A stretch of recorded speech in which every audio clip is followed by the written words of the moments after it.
तो operational management के अंतिम प्रहार के सेकंड क्वेश्चन पे आ गया हूँ। 2 आउट ऑफ 11 चल रहा है और समय बहुत तेजी से बीत रहा है और उसके साथ में हमारी तैयारी भी बहुत जोरों शोरों से आप कर रहे हैं। मैं बस उसमें थोड़ा सा ऐड ऑन कर रहा हूँ, जो मुझे इंपॉर्टेंट क्वेश्चन लगे, जो हमारी टीम को इंपॉर्टेंट क्वेश्चन लगे, उन सब के वीडियोस, उन सब के डिटेल सॉल्यूशन में लेकर आया हूँ। ये पहला क्वेश्चन, सेकंड क्वेश्चन है different stages in the new product development. यानी किसी प्रोडक्ट को डेवलप करना होगा, वो भी नए प्रोडक्ट को। जी हाँ, यहाँ पे कोई वर्ड क्या दिया हुआ है, नए प्रोडक्ट को। पुराने प्रोडक्ट को अपडेट नहीं करना, नए प्रोडक्ट को डेवलप करना है। तो उसमें कौन कौन सी स्टेजेस होती हैं, तो आइए देखते हैं। 1 2 3 4 5 6 7 स्टेजेस का प्रोग्राम है। कितने स्टेजेस का प्रोग्राम है?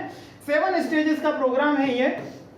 कोई नया प्रोडक्ट हमको लॉन्च करना है तो उसके लिए कौन कौन सी स्टेजेस फॉलो करनी होगी। यानी कि जैसे जियो ने, जब जियो कंपनी की सिम लॉन्च करी थी तो उन्होंने, वो तो सर्विसेज एक प्रोडक्ट था, लेकिन अगर सिम की बात करें तो वो एक प्रोडक्ट हो गया। या सर्फ एक्सेल बनाने वाली कंपनी ने कोई नया सर्फ एक्सेल का प्रोडक्ट लॉन्च किया, कोई टीवी बनाने वाली कंपनी ने कोई नई टीवी लॉन्च करी, कोई कार बनाने वाली कंपनी ने, टाटा ने कोई नई कार लॉन्च करी, नया प्रोडक्ट लॉन्च किया। तो उसमें कौन कौन सी चीजें वो ध्यान रखते हैं। पहला है आइडिया जनरेशन। आइडिया जनरेशन की ऐसा प्रोडक्ट बनाया जाए, उसकी ये पर्टिकुलर क्वालिटी हो, उसकी पर्टिकुलर ये प्रोडक्ट पैकेजिंग हो, उसकी पर्टिकुलर ये क्वालिटी हो, उसकी पर्टिकुलर कुछ स्पेसिफिकेशन हो, क्वालिटी भी हो, स्पेसिफिकेशन भी हो, कुछ प्रोडक्ट पैकेजिंग भी हो, उसका डिटेल आउटलुक भी हो। ये सारी की सारी चीजें हम कहाँ चेक करते हैं? ये हम चेक करते हैं कहां पर? ये हम चेक करते हैं हमारे आइडिया जनरेशन के टॉपिक में। ठीक है, क्लियर है। Second, idea screening. अब सारे आइडिया तो फुलफिल नहीं हो पाते, सारे आइडिया तो करेक्ट नहीं हो पाते, तो हम क्या करते हैं कि आइडिया को स्क्रीन करते हैं। क्या करते हैं? स्क्रीनिंग। अब ये स्क्रीनिंग क्या है sir? Screening is eliminating the ideas which are not fruitful और which are not feasible in the eyes of management. जो मैनेजमेंट की आंखों में उनको लगता है कि ये फ्रूटफुल नहीं है, ये जो है आइडिया वो वेस्टेज है, या हम इनको इंप्लीमेंट नहीं कर सकते, कोई बजटेड प्रॉब्लम है, तो उन आइडिया को हम स्क्रीनिंग बोलते हैं और उसको हटा देते हैं। नेक्स्ट है concept and development and testing. Third stage कौन सी है कि हम डेवलप करते हैं मॉडल को। हम क्या करते हैं? डेवलप करते हैं। आप प्रोडक्ट बनाना तैयार हुआ, आप प्रोडक्ट की, ये सपोज कि मार्कर बनाना है, तो इस मार्कर का आउटलाइन तैयार हुआ, इसको एक प्रोटोटाइप में लाया गया और उसके बाद डिफरेंट एडुकेटर्स के पास ये पहुंचाया गया। तो ये क्या हुआ? Concept and development of testing. Fourth क्या? Marketing strategy. अब प्रोडक्ट अभी बना है और केवल टेस्ट हुआ है, प्रोडक्ट अभी बना है और केवल टेस्ट हुआ है, उसके बाद हमने क्या डिसाइड करी? इसकी मार्केटिंग स्ट्रेटजी। और सपोज हमारे पास ये प्रोडक्ट है। अब टाटा नैनो में क्या कंपनी के साथ गलती हुई थी ना कि उन्होंने गरीबों की कार बना दी थी, इसलिए आज आउटडेटेड हो गई है। फिर बाद में भले हीरे मोती जवाहरात जड़ के उन्होंने कार महंगी बना दी, उससे कोई मतलब निकला नहीं। लेकिन marketing strategy is the most crucial point. अगर आपसे पूछे कि प्रोडक्ट डेवलपमेंट में सबसे क्रूशियल कौन सा है, तो लिखना सबसे पहले तो आइडिया जनरेशन, और सेकंड टाइम पे कहेंगे तो मार्केटिंग स्ट्रेटेजी। क्यों? क्योंकि जो प्रोडक्ट की मार्केटिंग अच्छा फ्रूटफुल तरीके से करी जाए तो वो प्रोडक्ट के सेल के चांसेस हो। क्या आयुर्वेदिक प्रोडक्ट नहीं थे हमारे पास? डाबर कंपनी कितने सालों से आयुर्वेदिक प्रोडक्ट दे रही थी, हिमगंगे कितने सालों से तेल डिलीवर कर रही थी, 60 साल 70 साल से। लेकिन पतंजलि आया और एकदम वार्निश, उनके 5000 प्रोडक्ट डेवलप हो गए, उनकी कंपनी 50 गुना उनसे ज्यादा बढ़ गई, है ना।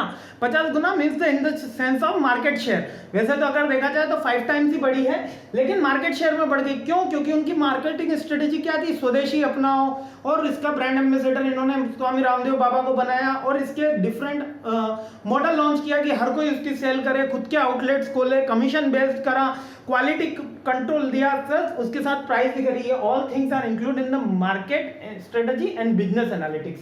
यहां पर हम इसका प्राइस फिक्सेशन भी कर देंगे। इसके बाद ये सारी चीजें हो जाएंगी, उसके बाद हम फाइनल प्रोडक्ट डेवलप कर देंगे कि ठीक है, अब हमने इसको टेस्ट भी कर लिया था। हर एप्लीकेशन की एक बीटा वर्जन होती है, उसके बाद उसकी मार्केटिंग स्ट्रेटेजी भी फिक्स हो गई। उसके बाद उसको क्या करा गया?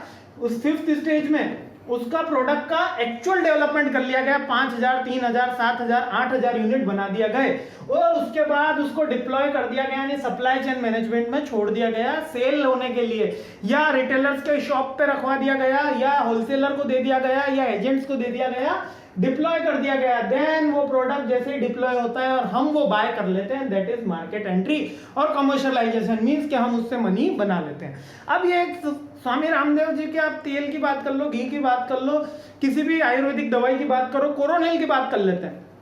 कोरोनिल एक बेस्ट प्रोडक्ट है जो आपके बिल्कुल कोविड-19 से यहाँ रिलेट कर रहा है और न्यू प्रोडक्ट डेवलपमेंट था। सबसे पहले आइडिया जनरेट हुआ, उन्होंने आइडिया जनरेट करा कि भैया इसके जो सिम्टम्स हैं इस बीमारी के कोविड के, वो ज़्यादातर बुखार से मिलते जुलते हैं, इसमें हमको इम्यूनिटी बूस्ट करनी है, तो इसमें कोरोनिल और थोड़ा सा लंग्स में प्रॉब्लम है तो इसमें श्वासरी ऐड करते हैं, इससे प्रोडक्ट डेवलप किया जाता है। तो आइडिया हुआ, आइडिया स्क्रीनिंग किया गया कौन से आयुर्वेदिक के अंदर कौन कौन से प्रोडक्ट हैं जो ये सारे न्यूट्रिशन रखते हैं या ये इसको कम करने में हेल्प करेंगे। देन उन्होंने क्या करा, कंसेप्ट डेवलप करा और टेस्ट करना शुरू करा। जयपुर में टेस्ट करा, बहुत सारी कह सकते हो बहुत सारे पेशेंट्स के ऊपर उन्होंने टेस्ट करे और उन्होंने इसको डिप्लॉय करा। देन उन्होंने मार्केटिंग करी, खुद आए, हर टीवी न्यूज़पेपर पे उन्होंने कोरोनिल का भर भर के प्रचार करा।